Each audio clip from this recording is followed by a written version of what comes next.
जय हिंद मित्रों, हिंदी पाठशाला के ऑडियो प्रोग्राम में आप सभी मित्रों का हार्दिक स्वागत है। आइए आज हम जानेंगे कि शारदा एक्ट क्या है। तो आपको बता दें कि भारत में बाल विवाह का विषय आज भी चिंता का विषय है। बाल विवाह किसी बच्चे का उसके स्वास्थ्य, पोषण एवं अच्छी शिक्षा के अधिकार से वंचित करता है।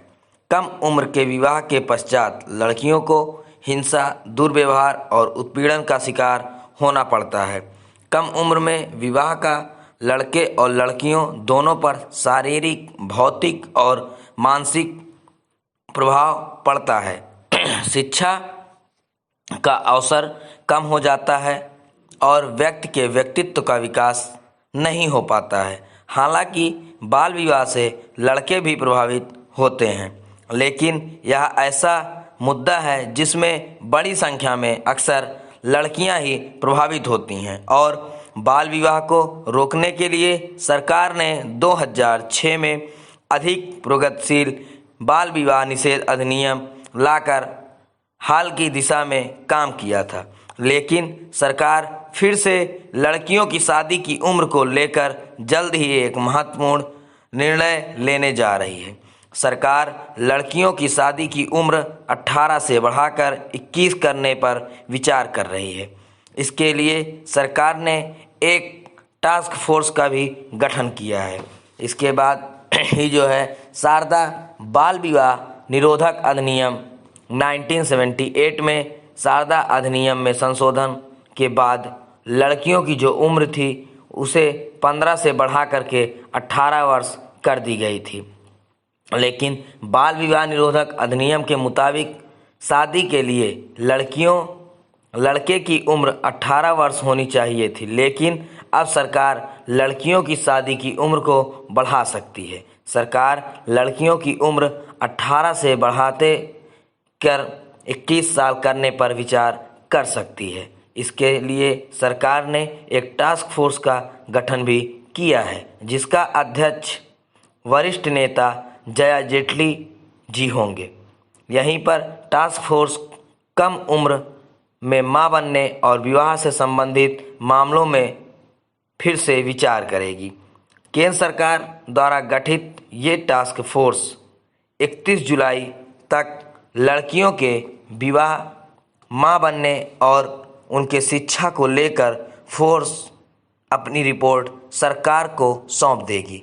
इस टास्क फोर्स में जया जेटली के अलावा नीति आयोग के सदस्य डॉक्टर वीके पॉल, स्वास्थ्य, महिला एवं बाल विकास, प्राथमिक और उच्च शिक्षा विद्यामी विभाग के सचिव नजमा अख्तर, वसुधा कामत और दीप्ति शाह भी सदस्य के तौर पर शामिल हैं।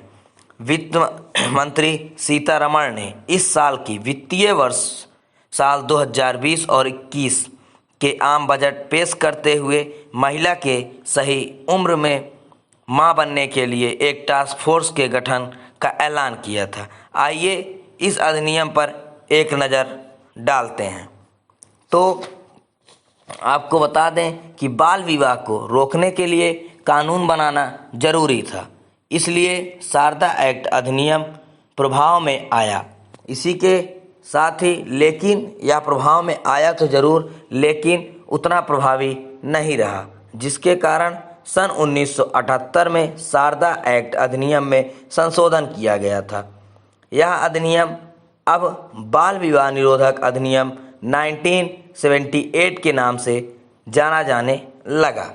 आपको बता दें कि बाल विवाह पर रोक संबंधी जो कानून है वह सर्वप्रथम सन 1929 में पारित किया गया था। इसी के साथ ही 1949 और 1978 में इस एक्ट में संशोधन किया गया। इसी के साथ ही साल 2006 में भी इसमें कुछ संशोधन किए गए। आपको बता दें कि न्यायमूर्ति मोहन एम शांतानागोदर की अध्यक्षता वाली पीठ ने बाल विवाह प्रतिषेध अधिनियम 2006 की धारा 9 की पुनर्व्यवस्था की है।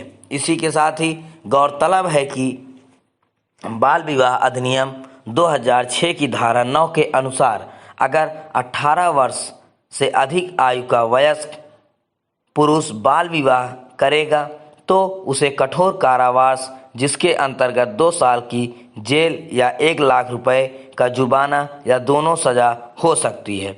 गरीबी लड़कियों की शिक्षा का निचला स्तर, लड़कियों को कम रुतबा दिया जाना एवं उन्हें आर्थिक बोझ समझना एवं उन्हें सामाजिक प्रथाएं एवं परंपराएं बाल विवाह के कारण ही झेलना पड़ता है। इसीलिए हमारे समाज सुधारक हरविलास प्रसाद शारदा, जिनका जन्म 3 जून 1867 को अजमेर के राजस्थान में हुआ था, ये एक शिक्षा की विद और न्यायाधीश, राजनेता और समाज सुधारक थे।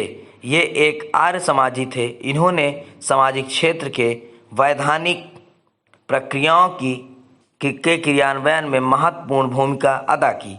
भारत में शारदा एक्ट के प्रारंभ होने पर बाल विवाह पर काफ़ी हद तक रोक लगी, लेकिन अशिक्षित जनसंख्या में आज भी बाल विवाह के उदाहरण यदाकदा देखने को मिल रहे हैं, जिससे एक बार फिर आवश्यकता है भारत सरकार को इस एक्ट को प्रभावी बनाने की।